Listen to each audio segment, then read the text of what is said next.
još tjedan dana u javnom je savjetovanju strateški plan Republike Hrvatske za novo programsko razdoblje zajedničke poljoprivredne politike Europske unije.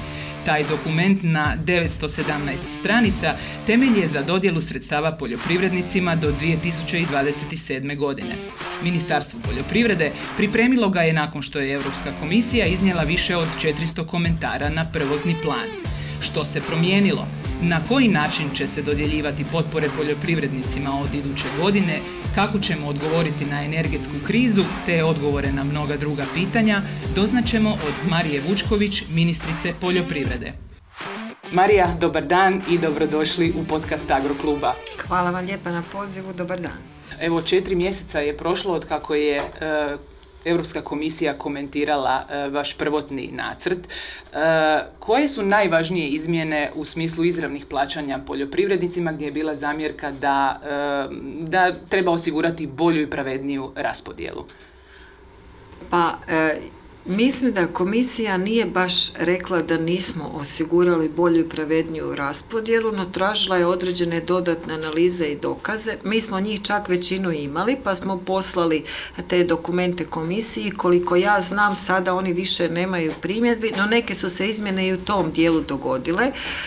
Dakle, što se tiče preraspodjele, mi smo predložili dvostruko veća vrijednost preraspodjeljenih plaćanja nego što je to do sada bilo. Do sada je bilo 10% omotnice, što je minimum. Mi smo sad predložili 20% omotnice i koliko ja znam, samo jedna država ima već viši prijedlog nego Hrvatska. 20% omotnice, to znači sljedeće: 712 milijuna eura su osnovna plaćanja, 374 milijuna eura su preraspodijeljena plaćanja za prvih 30 hektara. Što to konkretno u pojedinačnom slučaju znači? Očekivana vrijednost osnovnih plaćanja prosječna, bit će razlika, ali prosječna je oko 130 eura, preraspodijeljenog još 110, to će se osjetiti. Što su drugi elementi? Dakle, mi se nismo u prijedlogu odlučili za ograničavanje plaćanja iznad određene kaping 100.000 eura, iznad određene, zato što smatramo da ovakvom preraspodjelom koja je dvostruko veća imamo puno veći učinak. Naše su procjene da je riječ 3 do 4 puta većem iznosu sredstava za gospodarstva do 30 hektara. Ono treće što smo imali u okviru ovog razmatranja o pravičnosti plaćanja jest pitanje povijesnih prava i unutarnje konvergencije. Mi smo u prvom prijedlogu se držali 85% do 2027. godine, sad smo predložili 100% do 2026. godine, to znači da bi 2026. godine svi imali jednaku vrijednost plaćanja. Znači, to je dogovoreno. Neće biti nekakvih izmjena do tada. Od te godine, dakle od 26. više neće biti poljoprivrednih gospodarstava čija je vrijednost osnovnog plaćanja 5.000 eura. Nema ih ni sada, koliko ja vidim, raspon koji je preostao. Raspon u drugom mjesecu u veljači je bio ispod 6.000 eura, su nekoliko gospodarstava imali vrijednost osnovnog plaćanja. To su podaci Agencije za plaćanje. Dobro, pogledat ćemo te podatke, međutim značajno se to, konvergencija se odvija. Sad smo odlučili ubrzati i do 2026. godine mi trebamo ove sektore koji značajno ovise u povijesnim pravima, dakle mi njih trebamo poduprijeti na način da ojačaju i iznjedriti jednako pravo na plaćanje. Kako ćete ih ojačati ako su to poljoprivredna gospodarstva koja nemaju stoku, a novac za to dobivaju? Ne govorim o tim gospodarstvima, ja govorim o gospodarstvima koji imaju stoku. Dobro, dakle ovi koji je nemaju od tada, od 26. godine će imati jednako pravo kao i ovi koji imaju i dalje. Tako je. Zašto je to tako? Zašto ste donijeli takvu odluku? Svi će imati jednako pravo koji se bave i biljnom proizvodnjom i stočarskom proizvodnjom, svi će imati jednako pravo na plaće.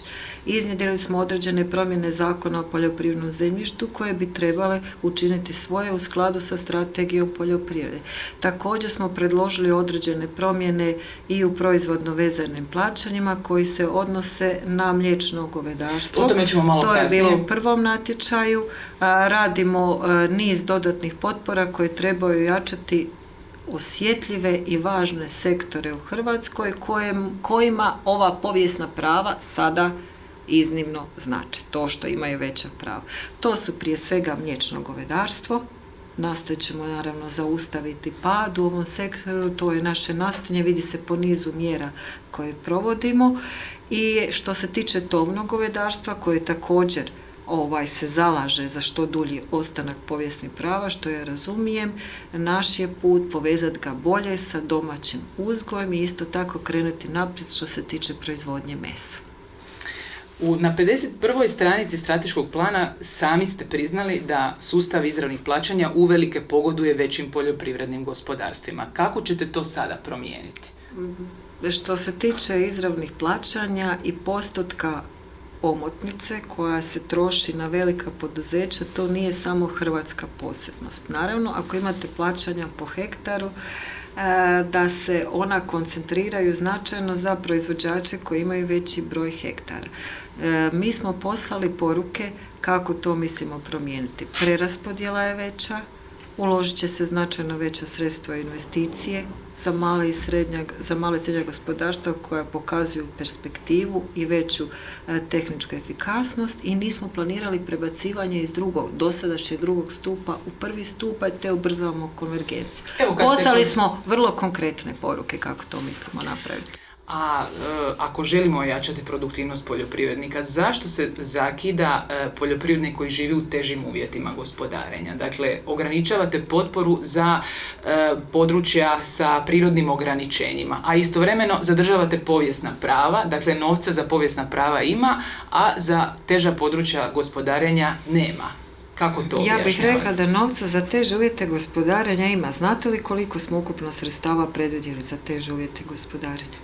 Nije u pitanju količina ukupna sredstava, nego puno veća nego za povijesna prava. Puno veća nego za povijesna prava. Dobro, Dakle, teži uvjeti gospodarenja, koliko sam ja vidjela po Europskoj uniji, za njih nije baš uobičajeno da na ovaj način ih dijeliti neovisno o veličini. Teži uvjeti gospodarenja kao mjera postoje prije svega zbog očuvanja posebnih i specifičnih prostora.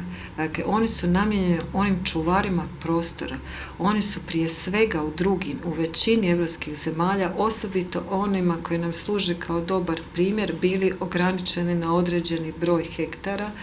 Mi ovdje smo predložili određenu degresivnost, pri čemu smo u posljednjem nacrtu koji je izišao u e-savjetovanju ublažili tu degresivnost, poslali smo poruku. Sad radimo novi strateški plan i evo, mi smo predložili sada povećanje nacionalnog sufinanciranja za one mjere u kojima je to moguće s 15 na 20%, razlika je 103 milijuna eura. Lijepo to zvuči ovako kad se gleda u globalu, ali kad se podijeli među poljoprivrednicima to ispadne sića. Naročito na krškim područjima, odnosno upravo ovim težim uvjetima gospodarenja u kojem se poljoprivrednicima novac za izravna plaćanja isplaćuje po koeficijentu. Dakle, ne dobiju za 1 hektar proizvodnje onoliko novaca koliko bi dobio i ratar u Slavoniji, nego dobiju puno manje jer koeficijent umanjenja ide prema onome što se nalazi na samom terenu. Shvaćate me što pitam. Kako ne? I onda, naravno, taj iznos potpore padne nekima i do 70%. Ako mogu dati jedno mišljenje, znači nijedna proizvodnja neće opstati u dugom razdoblju ako ovisi isključivo o potpori i to onoj koja nije investicijske naravi. Absolutno. Nema tog uspjeha. Nije se dogodilo. Što se tiče mjera koje su vrlo značajne za poljoprivrednike krških područja, spomenut ću da je za ekološku poljoprivredu osigurano 230 milijuna eura. Da je za teže uvjete gospodarenja osigurano 213 milijuna eura. Također, što se tiče ekološke poljoprivrede, mi smo osigurali, i to je promjena u odnosu na prvi nacrt, odvojenih 10% sredstava za isključivo investicije u ekološku poljoprivredu. To je itekako značajno za one poljoprivrednike u tom kraju koji će sada sve ono što je bilo posljednjih par godina lijepo iskoristiti za nadogradnju ove djelatnosti i za proizvodnju zdrave hrane za hrvatsko i europsko stanovništvo. Hoće li biti promjena u broju općina koje će sudjelovati u mjeri 13?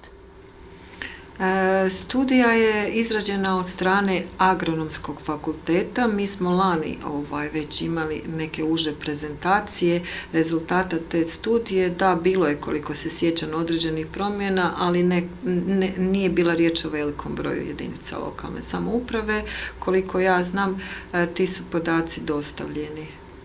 Kome? Možemo li imati javno te podatke da vidimo koje je riječ? Naravno, možemo ih objaviti. Tako da znaju ljudi koji se nalaze u tim općinama. Sve što se financira putem javnih sredstava, a ta studija se financirala, sve što je podloga sutra za određivanje nekih prava ili obveza, a ta studija je podloga za maksimalnu jediničnu potporu, može biti javno dostupno. Naravno da ćemo vam dostaviti te podatke, možemo ih i objaviti. Znači neke općine, odnosno poljoprivrednici u nekim općinama će ostati bez potpore u mjeri 13, a neki će dobiti po prvi put.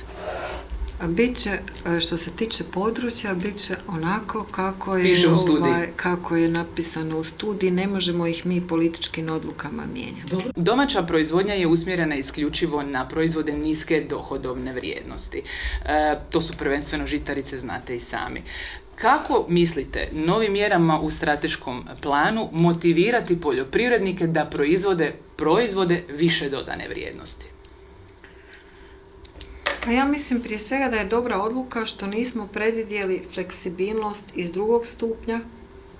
Šta to znači fleksibilnost? Znači prebacivanje, sredstava u vrijednosti od 15% omotnice iz praktično stupa kojeg smo do sada nazivali program ruralnog razvoja, ruralni razvoj u prvi stup. Naravno da se te odluke, ukoliko dođe do određenih kriza, nedostataka sredstava, podložne eventualnim promjenama. Međutim, načelno i u dugom roku dobro je osigurati u situaciji države kakva je Hrvatska, dakle koju muči nedovoljna produktivnost, nedovoljne investicije, nedovoljna konkurentnost, bitno je osigurati što veća sredstva u onom dijelu koji osigurava promjene, a to je ruralni razvoj. Ukoliko naši poljoprivrednici ne budu imali dohodovnu potporu, mi ćemo naravno razmotriti dodatne mogućnosti, no ne želimo umanjivati sredstva za ruralni razvoj. To je prva poruka. Druga poruka je doista, što se tiče Ministarstva poljoprivrede, poštivajući značaj velikih gospodarstava u Hrvatskoj, osigurati sredstva za male i srednje proizvođače i za različite proizvodnje koje do sada nisu bile na taj način u fokusu. To osiguravamo i povećanim potporama za mlade. Uspjeli smo nešto povećati sredstva i za investicije unatoč ograničenjima i pravilima koje naravno moramo poštivati, a vidjet ćemo koje će još mjere biti dostupne. Na povećanu konkurentnost će sigurno utjecati i ulaganja obnovljive izvore energije, smanjivanje troškova, nešto će učiniti naravno i lokalne akcijske grupe, pristup odozdo prema gori koji prepoznaje posebne teritorijalne specifičnosti, prednosti i nedostatke itd. Niz je mjere.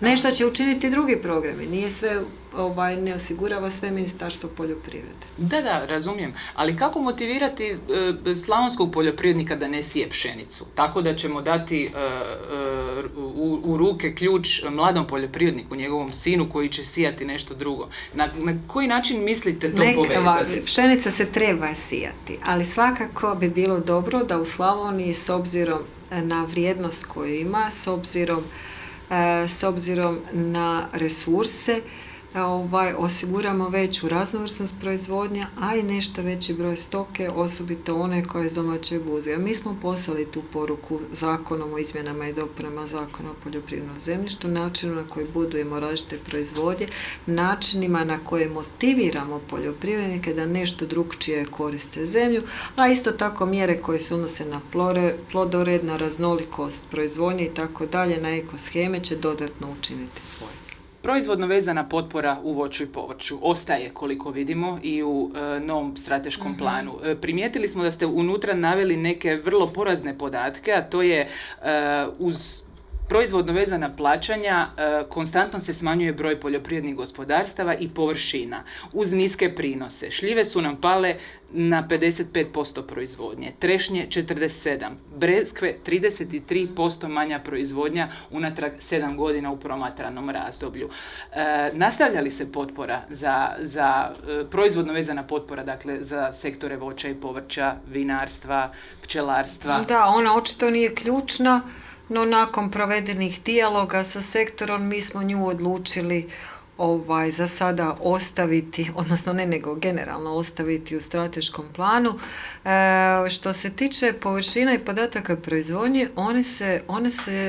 ti podaci se značajno razlikuju. Mi ćemo ih dodatno provjeriti i u Ministarstvu poljoprivrede i u Državnom zavodu za statistiku. Primjerice, što se tiče površina pod voćem, one se nisu smanjile u odnosu na 2013. godinu, nego su se one čak prema posljednjim podacima, baš smo ih gledali u prošli tjedan, one su se čak i povećale, no proizvodnja je značajno pala, pa bismo mi još jednom zajedno sa drugim dionicima koji rade statističke analize malo provjerili sve te podatke. Ali to su vam podaci u strateškom planu. Svakako se proizvodnja, da, što se tiče strateškog plana, on se zasniva sa konkretnim podacima na ex ante analizi i ne može se tek tako mijenjati ta podloga. Ova pitanja koja ste vi meni postavila sam i ja mojim kolegicama i kolegama jer sam htjela neke podatke ažurirati. Ali to sad generalno ne ide baš tako. Da vidimo, da ima podataka iz 2017. do 2019. a onda negdje i 2021.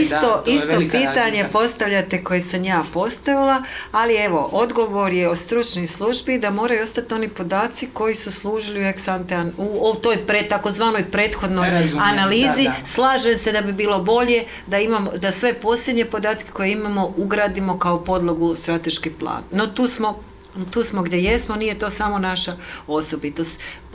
Proizvodnja se kako god jest značajno smanjila, samo ćemo provjeriti koji su konačni podaci, no površine nisu, prema svim podacima koje imamo.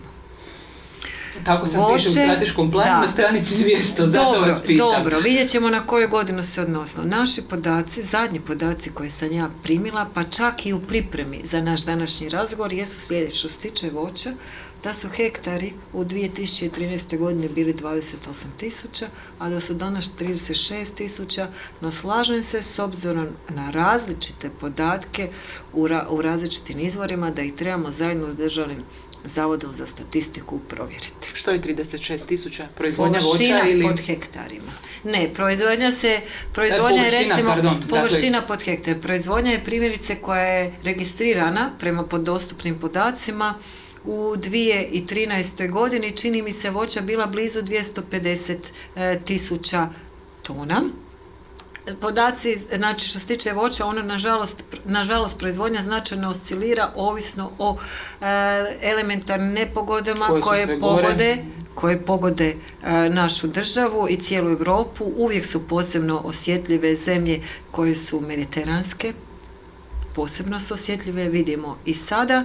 Dakle, proizvodnja značajno oscilira i zbog tog razloga, zato mi potenciramo ulaganja u modernu opremu, jer nije samo isplatiti osiguranje.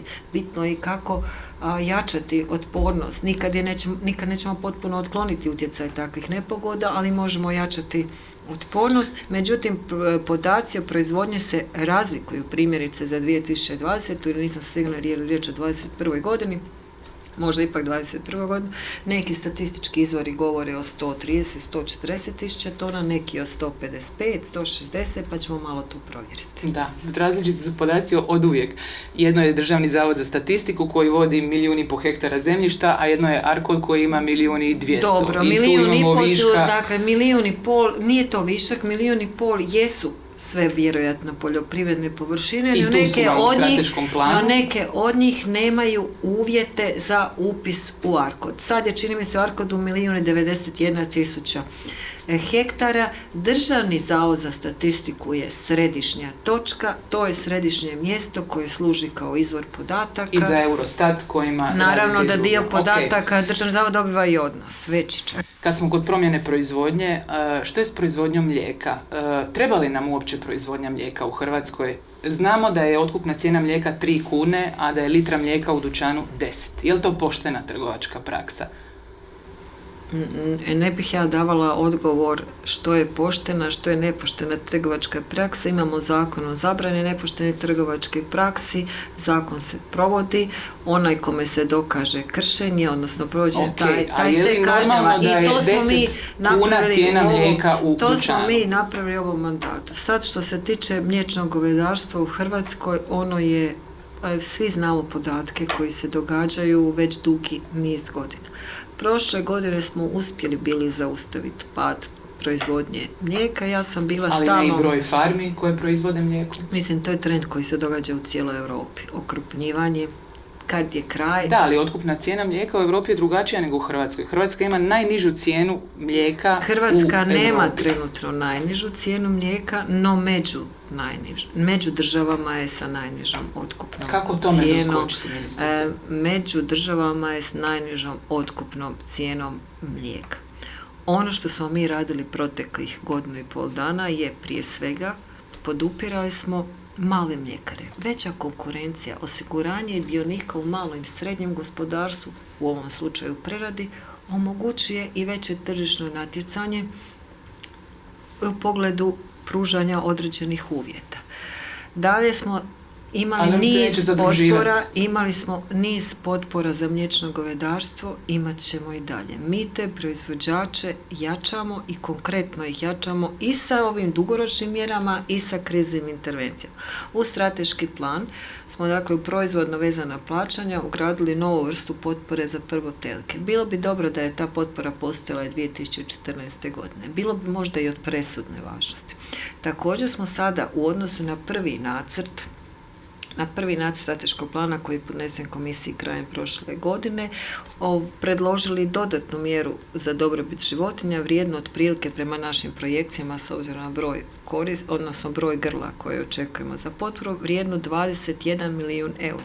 Mi smo prioritizirali mliječno govedarstvo i u posljednjem natječaju za krizne mjere koji je bio vrijedan 80 milijuna kuna, obrada je u tijeku. Za mliječno govedarstvo smo osigurali 44, dakle govorim o udjelima, govorim o promjenama, govorim o važnosti. A hoće li te promjene utjecati na otkupnu cijenu? Podupiremo mini mljekare. Otkupna cijena se formira na tržištu. Naši mljekari, koje ja iznimno poštujem, zajedno se trudimo zaustaviti negativne trendove, se trebaju udružiti i trebaju jedinstveno pregovarati o svojim cijenama. Ja znam da će ovo sad zvučati kao stereotip, ali to je razlika Hrvatske u odnosu na druge zemlje. A zašto se naši ne zadružuju? To je razlika Hrvatske u odnosu na druge zemlje.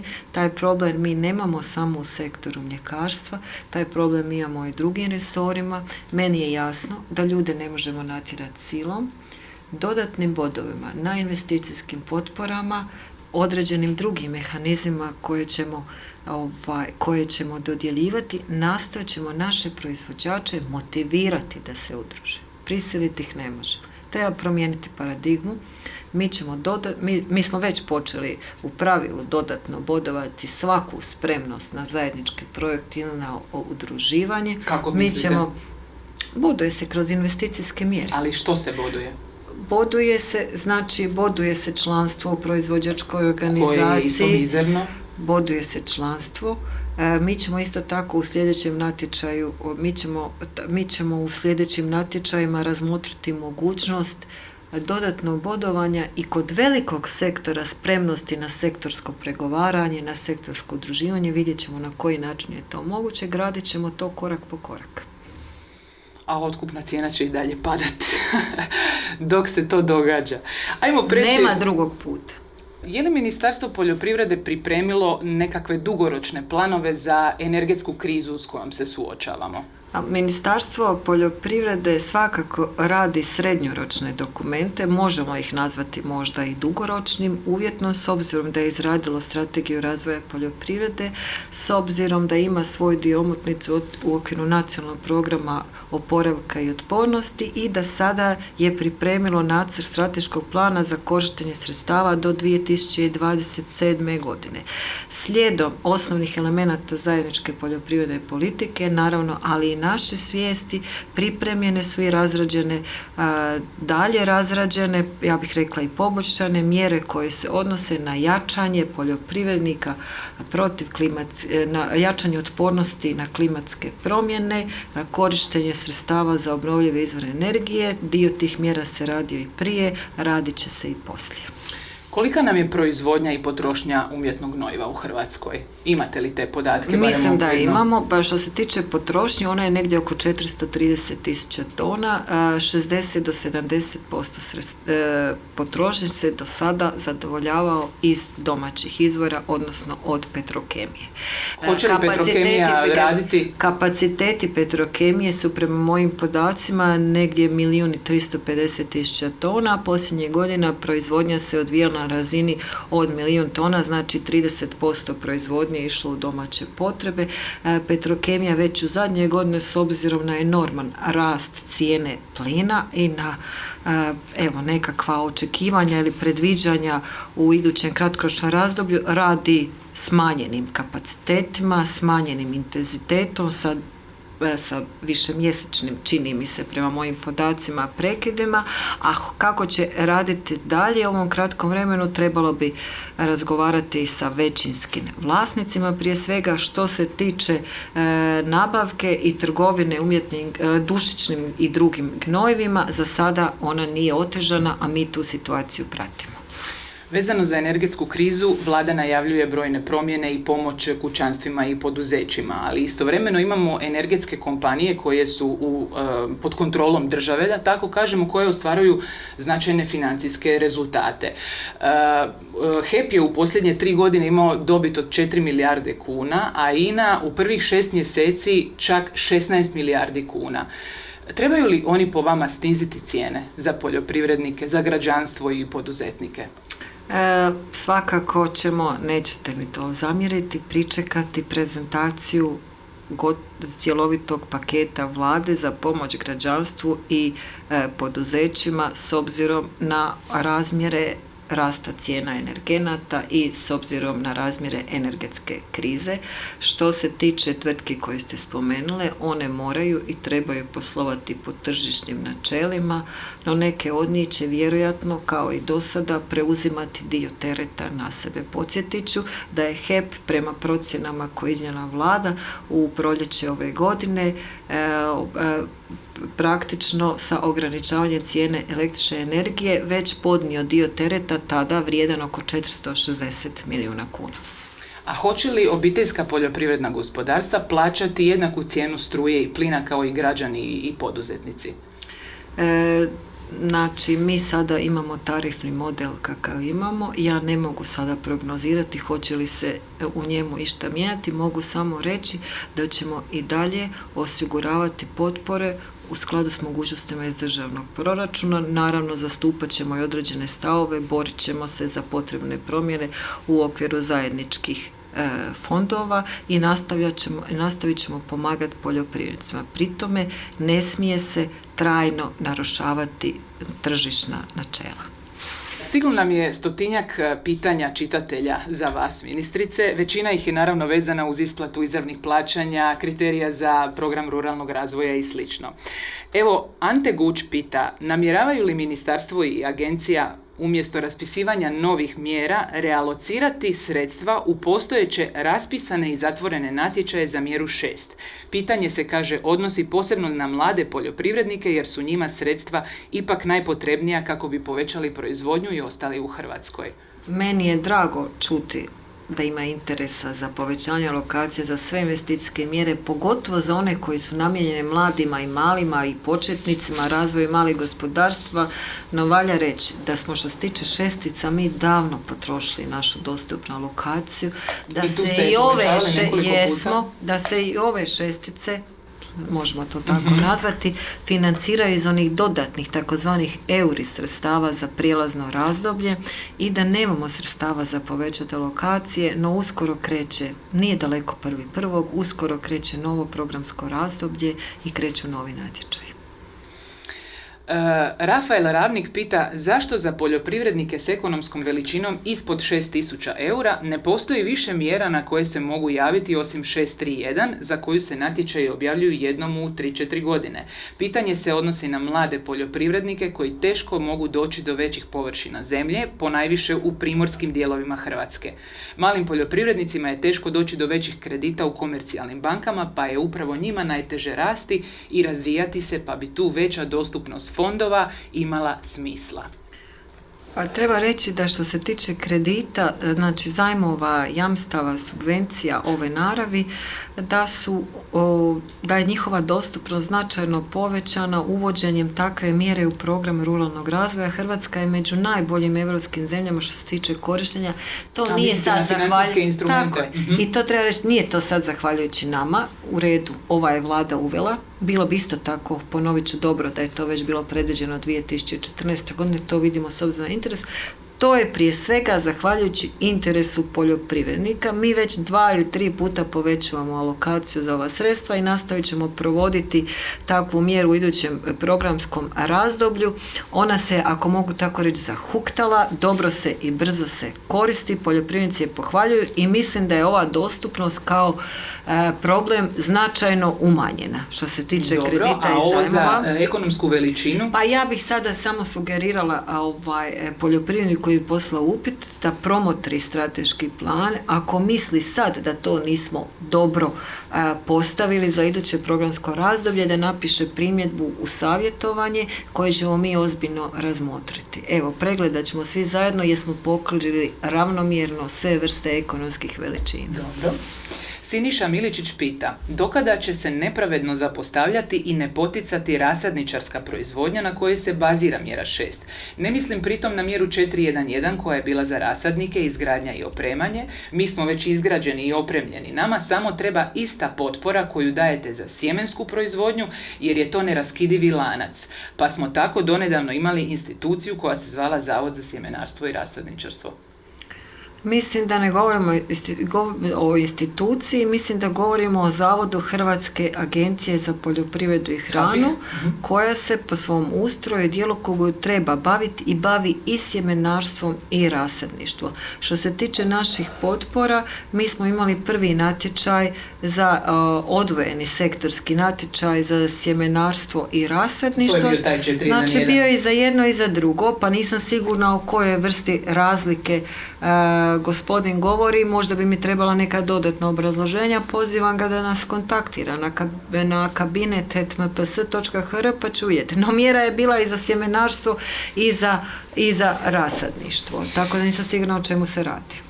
Alen Mikulić pita, zašto je na natječaju 411 za ulaganje u sektor mliječnog govedarstva maksimalna visina potpore iznosila 1.000.000 eura, a za tovno govedarstvo 3?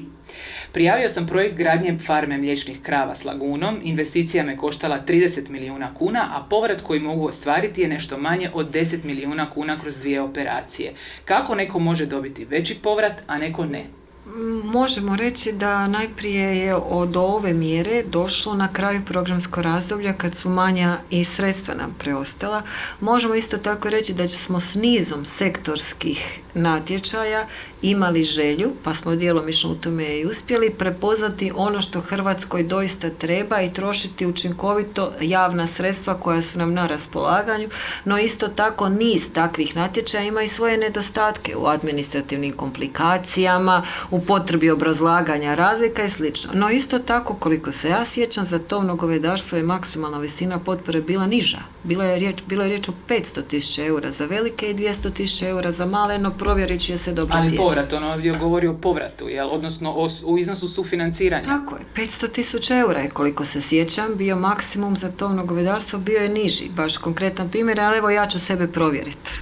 Ivana Sarić pita kada će se raspisati natječaj za mjeru 421, prerada. Natječaj će biti objavljen, trebao je biti u rujnu, no bit će objavljen po onome što mi se čini nakon što sam jutro sve pregledala u listopadu, u prvoj polovici listopada. Shvatit ćete da moramo pripremiti još dodatne ove izvanredne mjere, da moramo napraviti mjeru 22, prezentirati je. Isto tako smo imali određene prijedloge za promjenu dosadašnjih kriterija za preradu. Imamo 4 natječaja koje trebamo objaviti do kraja ove godine. Sve ćemo ih objaviti, mislim, u listopadu. Biće promjena kriterija za 4.2.1. Pa pokušat ćemo nešto raditi na tragu onoga što sam vam govorila, bolje povezivanje sa hrvatskim lancem prerade i bolje povezivanje prerade sa hrvatskim lancem. Krunoslav Šumiga kaže: privatni šumovlasnici mogu na natječajima ruralnog razvoja ostvariti potpore u iznosu od 50%, dok su potpore za drvnu industriju u iznosima 100%. Zašto programi ruralnog razvoja za privatne šumovlasnike 861 operacija nisu ni približno slični potporama malim poljoprivrednicima? Mislim na mjeru 631. Mislim da je u fokusu programa ruralnog razvoja i budućeg strateškog plana poljoprivreda i proizvodnja hrane sa dodatnim angažmanom koji se odnosi na otpornost na klimatske promjene, očuvanje naših vrijednih ekosustava, naravno prije svega šuma, tako da će tu biti određene promjene, no intenzitet potpore o kojem govori gospodin, 50%, je manje više osnovni intenzitet potpore i u poljoprivredi, i u šumarstvu, i u drvoprerađivačkoj industriji što se tiče programa ruralnog razvoja. Znači drvna industrija ne ostvaruje 100%? Ne, nije. 50% je na 861, na 862, znači pa i u poljoprivredi, samo što imate povećanja za mlade ili za zajedničke projekte, odnosno udruživanje i slično. Proizvođačke organizacije. Tako je, i udruživanje i slično. Osnovni intenzitet potpore na investicijskim mjerama je 50%. I u jednom i u drugom segmentu. Ne znam na koju vrstu potpore drvoprerađivačkoj industriji s intenzitetom od 100% gospodin govori. Ja za takvu ne znam. Zdenko Margetić kaže: poštovana ministrice, 30 godina se bavim svinjogojstvom. Držim 10 do 15 krmača. Prodajem svinje kako se snađem. Izgubio sam pravo na poticaj za krmače jer nisam ispunio kvotu. 8 km od mene nalazi se tovilište, farma Žito Osijeka sa oko 10.000 tovljenika godišnje i svu prasad uvozi iz Češke, Slovačke i Mađarske. Ja još nijedno nisam prodao na tu farmu. Kada će se to promijeniti? Mi nismo u zadnje vrijeme dobili podatke koje smo znali prije dobivati od Saveza, da postoje problemi u malim gospodarstvima što se tiče prometa i prodaje. Znači, ja ću sad poslati nakon ovog upita svoj dodatan upit da li imamo na određenim područjima probleme kako bismo se aktivirali i pokušali pomoći. Što se tiče gubitka prava na potporu, gospodin vjerojatno govori o potpori za osjetljive sektore koja se odnosi na krmače, dakle ne mogu je dobiti oni koji se bave samo tovljenicima, odnosi se na domaći uzgoj, odnosi se na krmače, ali promjena koju smo uveli prošle godine veže potporu za krmače sa određenim prometom. Mi smo, koliko se ja sjećam, stavili skroman promet, koji je značajno ispod i hrvatskog i europskog prosjeka. Mislim smo tražili 15 grla je 15 prasadi, ili tako, moram provjeriti. Neki su mi govorili da su prosjeci 26 ili 28, razmišljali smo o 20, čini mi se da smo završili na 15, ali provjerit ću. Dakle, uvjet je posve normalan. Riječ je o javnim sredstvima, moramo imati promete, moramo imati dokaze proizvodnje hrane. Dragan Simić ima slično pitanje. Kaže: moje gospodarstvo ima 6 članova i došli smo pred zid. Kako pomoći plasmanu prasaca i tovljenika jer nemamo kud sa svinjama? Kako ostvariti poticaj za rasplodne krmače kada je nama kupac stanovnik 5. kata neke zgrade koji nema gospodarstvo? Vjerojatno se govori o promjenama koje smo morali uvesti sukladno revizorskim nalazima koje su vezane za promet. Znači, ono što svatko ko prodaje životinju i onaj koji je kupuje mora zadovoljavati određene minimalne uvjete. Koliko se ja sjećam, to je bio jedan, dakle mora biti registrirani kupac, o tome govorimo, o registriranom kupcu. Dakle, ja ne mogu kupiti sad svinju od tog gospodarstva. Možete se registrirati. Ne možete, znači možete kupiti meso. Ne možete kupiti živu svinju i odvesti je u stan. Evo, ajmo biti jednostavni. Ne možete, morate dokazati da imate osnovne uvjete za postupanje sa živom svinjom. Koliko ja znam, riječ je o nalazu koji se ponavljao nekoliko godina, a razumijemo određene probleme, zato pomažemo poljoprivrednicima da zadovolje te osnovne uvjete, no ne možemo kršiti pravila u nedogled.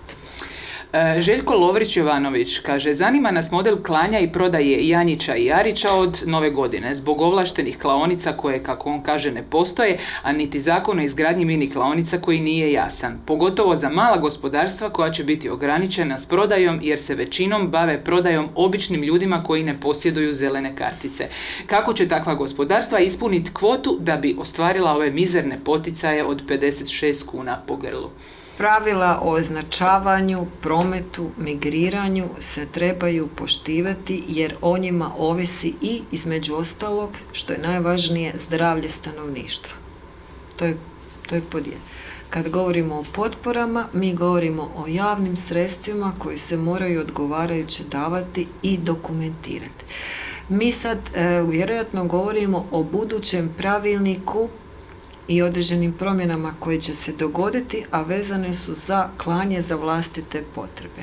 Mislim da je svima, ne osuđujući nikoga, ali mislim da je svima jasno da vjerojatno nema obitelji ili poljoprivrednog gospodarstva kojemu treba 1000 grla za vlastite potpore, bilo koje životinje, ali razumijemo pitanje, razumijemo ograničenja. Odgodili smo izmjene pravilnika, porazgovarat ćemo još jednom sa komorama, pustit ćemo ponovo nacrt u savjetovanje s javnošću da vidimo koliki su prijepori, osigurali smo sredstva za mini klaonice, pravila o fleksibilnosti, dakle o određenem olakšanju uvjeta za mini klaonice vrijede, na snazi su, imali smo niz razgovora, pa ćemo vidjeti do kud smo došli i koliko smo se pomaknuli, no do promjena će doći. Kolike će one biti, pustimo sada, vidjet ćemo na početku godine sa novim prijedlogom. Odgodili smo, ali nismo odustali jer ne možemo odustati.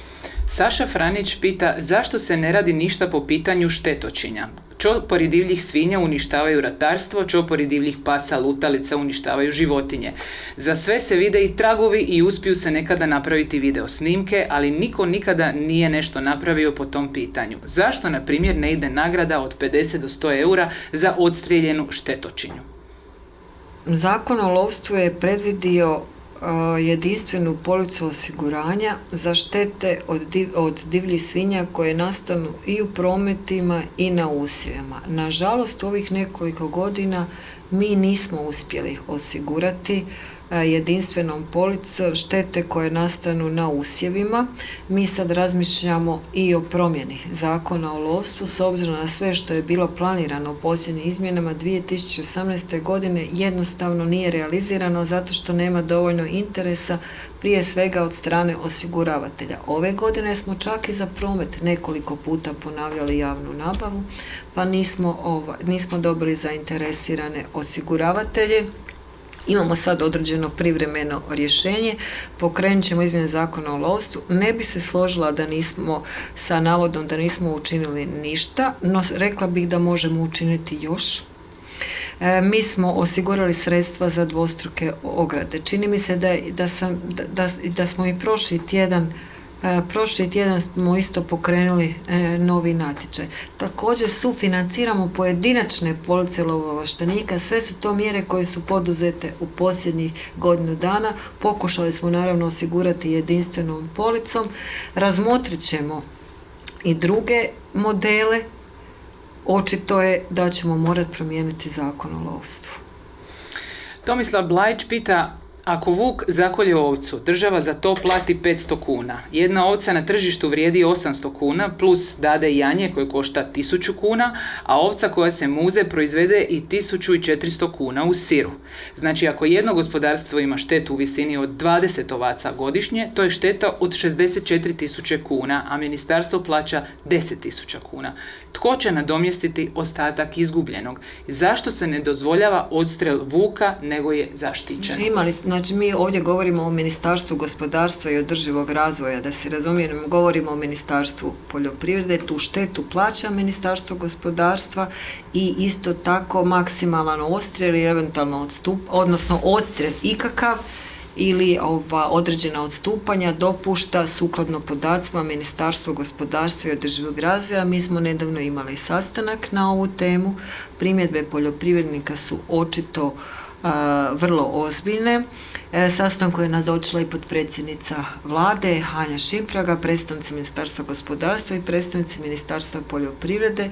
Ministarstvo gospodarstva je naručilo određene studije koje bi trebale bolje dokumentirati stvarnu populaciju vuka, no isto tako moram reći da te studije neće biti gotove do rujna 2023. godine, koliko se ja sjećam navoda sa sastanka. Također smo rekli da ćemo u posljednjem tromjesečju ove godine razmotriti mogućnost dodatne potpore poljoprivrednicima koji imaju štete od vuka.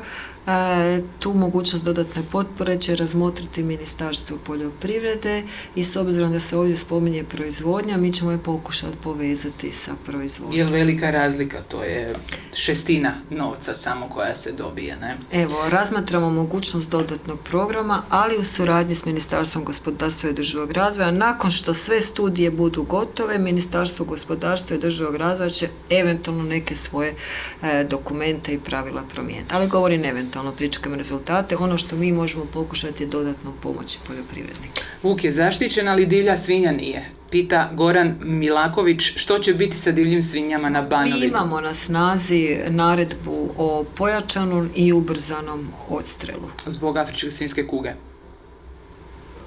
Zbog afričke svinjske kuge imamo naredbu, znači najprije se radilo o pojačanom odstrelu, a posljednjim izmjenama smo i osigurali ubrzanje takvog pojačanog odstrela.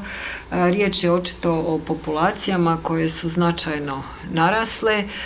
Vidjet ćemo zajedno sa Hrvatskim lovačkim savezom što se može još dodatno učiniti. Najavila sam određene promjene zakona i lovstvu i ono posljednje što ostaje u jednom i drugom slučaju, sukladno mogućnostima iz državnog proračuna poduprijet ćemo poljoprivrednike.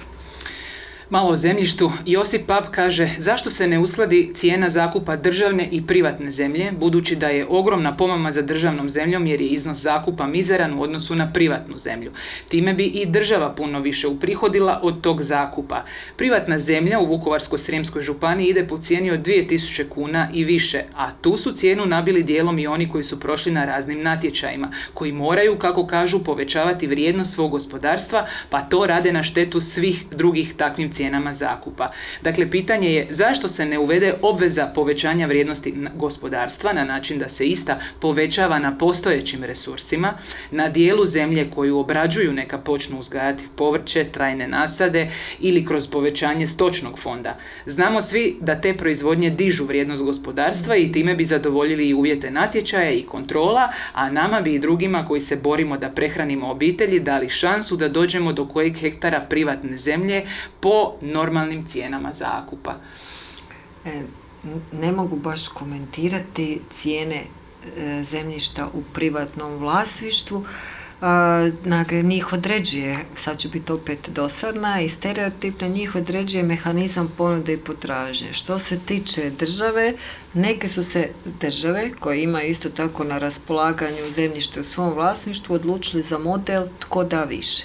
Hrvatska se nikad nije odlučivala za taj model, međutim mi smo posljednjim zakonom, izmjenama i dopunama zakona o poljoprivrednom zemljištu itekako napravili određene konkretne prijedloge koje spominje i poljoprivrednik čije ste pitanje pročitali. Mi smo ograničili površine zemljišta koje se daju isključivo za ratarsku proizvodnju na budućim natječaje. Mi smo osnažili mehanizme koji se odnose na kontrole i to trebamo jasno naravno provesti. Uvijek je najvažnija provedba. Isto tako smo napravili niz promjena koje imaju za cilj bolje povezati ratarsku i stočarsku proizvodnju. Predložili smo, što je Hrvatski sabor podržao, dodatne bodove za one koji će imati raznolike proizvodnje, koje će uvesti proizvodnju do određenog postotka, barem od određenog postotka, oprostite, povrća, voća koji će imati određeni broj uvjetnih grla. Dodatno smo bodovali domaći uzgoj. Što se tiče Zakona o poljoprivrednom zemljištu, mi smo ovim izmjenama tu učinili značajan iskorak. Ivan Klasnić pita zašto se bojite provesti reviziju koncesijskih ugovora na 30 do 50 godina, gospodarskih programa i ugovora za zakup državne zemlje dodijeljene bez javnih natječaja? Mislim da se ne bojim. Mislim da smo mi prvi koji smo napravili reviziju svih ugovora koji osnovni kriterij je bila veličina površina zemljišta koje je predmet ugovora da nije manja od 50 hektara. Znači napravili ste neku reviziju koncesijskih Mi smo najprije tu reviziju napravili, osnovali smo bili formalnu radnu skupinu koja se time bavila. Mi smo to napravili na početku 2021. godine. Bilo je niz nedostataka. Utvrdili smo niz nedostataka. Koji, na primjer?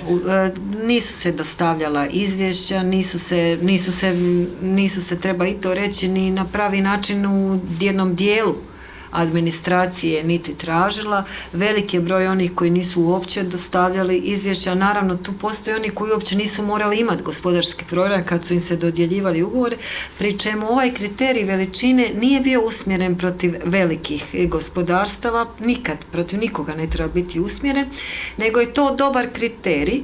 On je bio provediv, većinu tih ugovora je potpisivala država, središnja, ne jedinice lokalne samouprave, dakle dokumentacija je bila dobrim dijelom na jednom mjestu i obuhvaćao je velik broj hektara. Mi smo, znači u analizu je ušlo nešto više od 250 ugovora sa obuhvaćenom površinom od 96.000 hektara. To je sjajan, reprezentativan uzorak. I što ste po pitanju rezultata napravili? Dakle, po pitanju rezultata mi smo tim rezultatima obavijestili Državni inspektorat Republike Hrvatske, zamolili za sustavnu kontrolu koju su oni proveli do kraja 2021. godine, obavijestili nas o nalazima, obavili sastanke sa Državnim odvjetništvom, s Državnim inspektoratom, o utvrđenim nepravilnostima obavijestili jedinice lokalne samouprave, iako je to u stvari njihova zadaća i po Zakonu o poljoprivrednom zemljištu iz 2018. i ostala je njihova zadaća i po izmjenama, s tim da smo mi tu zadaću dodali i nama, formalno, da svi zajedno radimo na tome. Koliko ja znam, mi smo u proljeće ove godine dodatno, kako ne bismo ništa ostavljali po strane, uputili 107 ili 109, nemojte mi zamjeriti što nisam sigurna, zahtjeva za očitovanje strankama kod kojih su utvrđene nepravilnosti. Treba reći naravno da je različit stupanj tih nepravilnosti, negdje su samo male, negdje su značajne, mogu možda dovesti i do raskida. I da, ono što je to moje pitanje. Dakle, hoće li se neki ugovor raskinuti? Mene je moja naša ravnateljica uprave nadležna između ostalog za zemljište obavijestila da je došlo do raskida nekoliko ugovora, čini mi se 7. Isto tako da smo poslali upute jedinicama lokalne samouprave u još 5 slučajeva da smatramo da je došlo do razloga za raskid. A ko raskida ugovore? Do donošenja zakona o izmjenama i dopunama Zakona o poljoprivrednom zemljištu isključivo jedinica lokalne samouprave, sad može i ministarstvo. To pitam, dakle, sad vi to može možete i ministarstvo. Učiniti. Da, ali sad trebam vidjeti kad su poslani ti dodatni zahtjevi, u kojem trenutku. Kako god, znači provodimo kontrole, jačamo te kontrole, neće biti riječ samo više o inspekcijskom nadzoru, nego će biti riječ i o drugim vrstama nadzora koje može provoditi administracija, knjige, evidencije i nije to naravno naš osnovni razlog rada, ali dolazi i do raskida.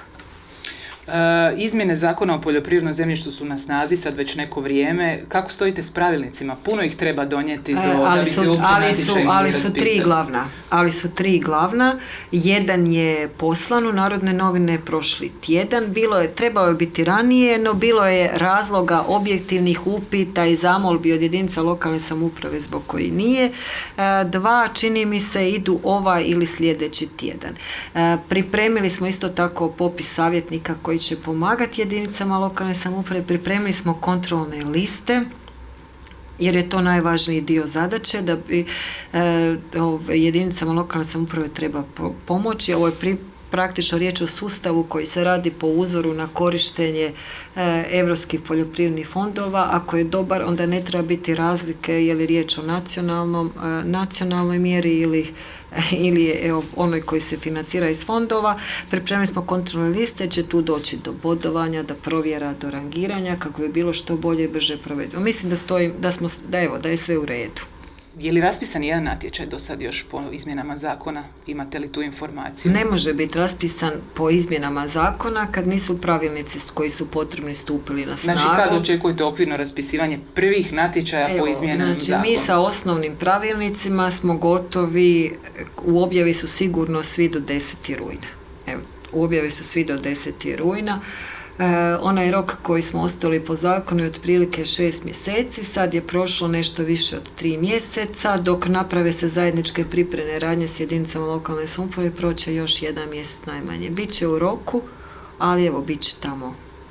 Znači, prije nove godine ne možemo to očekivati. Pa nije bilo ni realno, nije bilo ni realno. Treba pripremiti prave kontrolne liste, treba organizirati savjetnike za pomoć, treba informirati jedinice lokalne samouprave. Mi smo proveli smo i niz radionica, treba osigurati dobru pripremu i onda će to ići glatko. A tko će učiti ljude u jedinicama lokalne? Znači ljude osigurava Uprava za stručnu savjetodavnu podršku, tako smo se dogovorili i tako smo predložili. Sa istim brojem ljudi koji imaju sada, jer znamo da i poljoprivrednicima treba pomoć. Mali je broj savjetodavaca koji može pomoći poljoprivrednicima, ovako im dajete još drugi posao. Ima nas koliko nas ima, moramo pomoći i jedinicama lokalne samouprave, moramo osigurati prije svega sada sredstva za gospodarstvo, za poljoprivrednike, a kad mogućnosti budu bolje, zapošljavat ćemo i ljude. Također treba reći da su predviđene, što se tiče programa ruralnog razvoja i savjetodavne podrške, da je predviđeno angažiranje privatnih savjetodavaca. Na koji način će to biti organizirano, pod kojim uvjetima, saznaćemo također do kraja ove godine. Tomislav Lipovac kaže, zašto se dokumentacija za javne natječaje za zakup zemljišta javno ne objavi i zašto se drži u tajnosti i razlog, odnosno kriterij zbog kojeg je netko povoljniji ponuđač od nekog drugog. Ipak je javni natječaj. Nema tajnosti. Sustav bodovanja, kontrolne liste pripremljene, pravilnik o zakupu ide u Narodne novine. Ja ne znam koji podatak je ostao taj. Ja smatram da nikad više nije bilo sve na stolu. Mislim da čovjek misli na to da dobio je neko zemlju umjesto njega, ali on ne zna iz kojeg razloga je taj neko dobio. Ako ima primjedbe na postupak dodjele poljoprivrednog zemljišta, on ih može poslati. Dakle, mi ne govorimo o zakonu o izmjenama i dopunama zakona o poljoprivrednom zemljištu. Nema tajnosti kad se odlučuje o nečijim pravima i obvezama. Ja smatram da su izmjene dobre, da će otkloniti sve nejasnoće zato što imamo rangiranje, bodove, ali ono što je bilo prije, ukoliko mu je nejasno kako je tko dobio zemlju ili sumnja o nepravilnosti, neka obavijesti nadležne. A nadležna jedinica lokalne samouprave koja je može poslati prigovor kao i mnogi drugi Ministarstvu poljoprivrede, sagledat ćemo. Pa će stati na jednu vrh, pa nekakve hrpe. Nije baš tako. Dobro. To što se nekad odgovor naš ne sviđa drugima, ne znači da je stavljeno sa strane. OPG Vinko i Ante Jovanović pitaju kada će voda pojeftiniti za poljoprivredu? Naknade za vodu ne određuje Ministarstvo poljoprivrede, no suočavamo se sa brojnim prijedlozima, neću to više nazivati primjedbama, jer je naravno situacija oko poskupljenja teška i za stanovništvo i za poljoprivrednike i cijelo gospodarstvo. Suočavamo se sa brojnim prijedlozima koji su vezani ili za smanjivanje cijene vode ili za smanjivanje cijene priključaka. Mi smo se dogovorili i na sastanku koji je održan kod predsjednika Hrvatske vlade da ćemo napraviti pregled svih tih naknada zajedno sa drugim tijelima koje su stvari nadležna, pa ćemo vidjeti što se tu može učiniti. Krešimir Banović kaže, spomenuli ste, gospođo ministrice, neki dan kako nije dobro sprečavati cirkulaciju roba unutar EU i time našu proizvedenu robu ostaviti u Hrvatskoj. A dobro je izvesti za porciju ribe naš proizvod njima kao repromaterijal, pa uvoziti gotove proizvode, na primjer iz Italije tjesteninu, smjesu za stoku, kukuruzno brašno, po višestruko višim cijenama. Ne bih rekla da je to dobro, zato smo i povećavali sredstva za preradu i stvaranje dodane vrijednosti, zato nastojimo dodatnim bodovima motivirati povezivanje hrvatske primarne poljoprivrede i prerađivača koji prerađuju taj proizvod. Nećemo mi ojačati naše poljoprivrednike niti stvoriti dodanu vrijednost ako administrativno zabranimo cirkulaciju, čak i da je to pravno moguće. Ako administrativno zabranimo cirkulaciju određenih roba. To nikad nikome nije donijelo dobro, pa ne znam kako će donijeti nama. Koje bi to bile robe? Da li smo se svi spremni odreći bilo čega što uvozimo? Jesmo li spremni, oni koji proizvode, ograničiti svoje prodajno tržište? Evo, nemojmo sad uopće govoriti o pravu, po pravu to nije moguće, ali govorimo o ekonomskoj logici takvih aktivnosti. Ja razumijem da postoji zabrinutost, hoćemo li s obzirom na sušu, evo, trebamo biti konkretni, imati dovoljno kukuruza u zemlji. To je pitanje opravdano, država treba o tom pitanju razmišljati, no odgovor za sada odgovor nije zabranit ćemo promet ili izvoz kukuruza.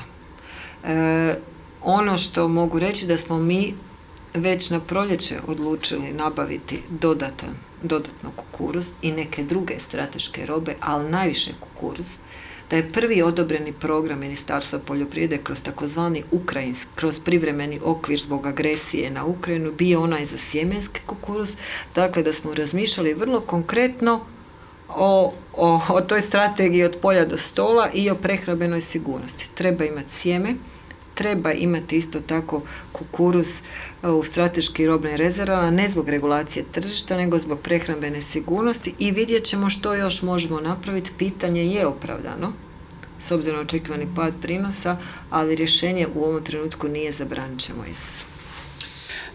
Nedavno je premijer Plenković rekao da ste sjajna ministrica, da imate njegovo povjerenje i da poručio medijima da pitaju poljoprivrednike što misle o vama. Agroklub je to učinio.